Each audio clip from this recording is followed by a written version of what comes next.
Good morning সবাইকে। কেমন আছেন সবাই? আশা করছি খুব ভালো আছেন। আমার নতুন একটা ভিডিওতে আবারও স্বাগত জানিয়ে আজকের এই ভিডিওটা আমি শুরু করছি। আজকে ভাবলাম আপনাদের সাথে একটা ডেইলি ভ্লগ শেয়ার করা যায়। এইটা সেকেন্ড আমার ডেইলি ভ্লগ, ট্রাভেল ভ্লগের পরে।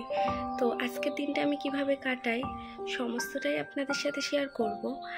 আর এইভাবে আমি শ্বশুরবাড়ি থেকে কি করি না করি খুবই কমই শেয়ার করি। ভাবছি আজকের দিনটা কিভাবে কাটাই এখানে, তার একটু একটু ক্লিপও আপনাদের সাথে শেয়ার করব।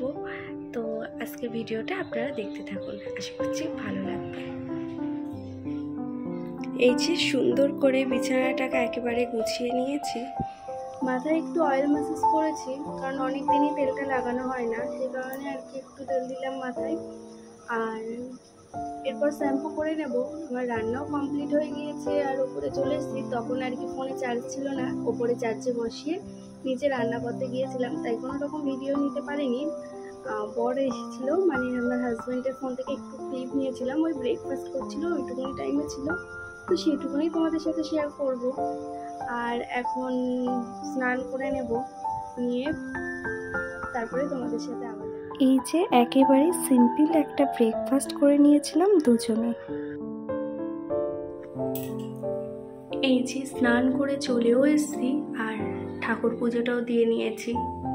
আজ তো আবার বৃহস্পতিবার, সেই জন্য তাড়াতাড়ি করে স্নান করে রান্না কমপ্লিট করে পুজোটা দিয়ে নিলাম। তারপরে আর কোনো রকম ভিডিও করা হয়নি, ডিরেক্ট সন্ধ্যেবেলায় তোমাদের সাথে শেয়ার করছি। আর সন্ধ্যেবেলা দুজনে মিলে বেরিয়েছিলাম একটু লোকনাথ মন্দির, সেই জন্যই আর কি রেডি হয়েছি। আর লোকনাথ মন্দির যাওয়ার পথে এই শিব ঠাকুরের মন্দিরটা পড়ে।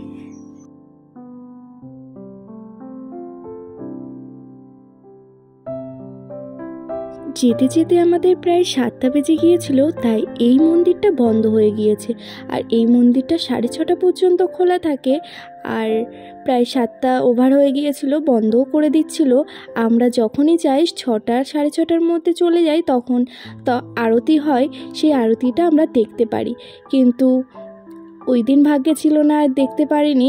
আর লোকনাথ মন্দির 8টার সময় বন্ধ হয়, সেদিনও আরতি দেখেছি, কারণ 7:30টা পর্যন্ত তো ভালোভাবে আরতি হয়, তারপরে ভোগ দেওয়া হয়। তো 8টা পর্যন্ত মন্দিরটা খোলা থাকে, তো সেইটা আমাদের ভাগ্যে ছিল বলেই আর কি লোকনাথ মন্দিরের আরতিটা আমরা দেখতে পেরেছি।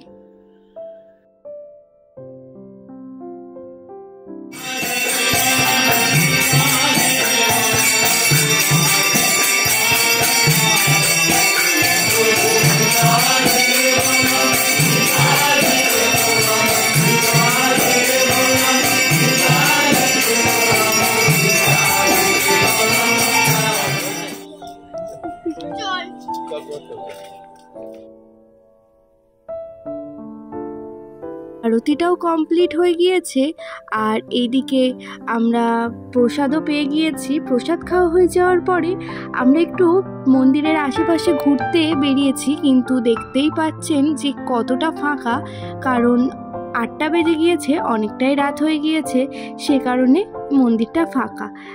আমরা একটু ঘোরাফেরা করার পর মন্দির থেকে বেরিয়ে পড়েছি। তারপরে স্টেশন থেকে একটু ফুচকা খেলাম। ফুচকা খাওয়ার হয়ে যাওয়ার পরে চলে আসলাম বাড়ির দিকে। আজকের মতো ভিডিওটা এখানেই শেষ করলাম। দেখা হচ্ছে নতুন একটা ভিডিওর সাথে। ততক্ষণের জন্য আপনারা ভালো থাকবেন ও সুস্থ থাকবেন। টাটা সবাইকে।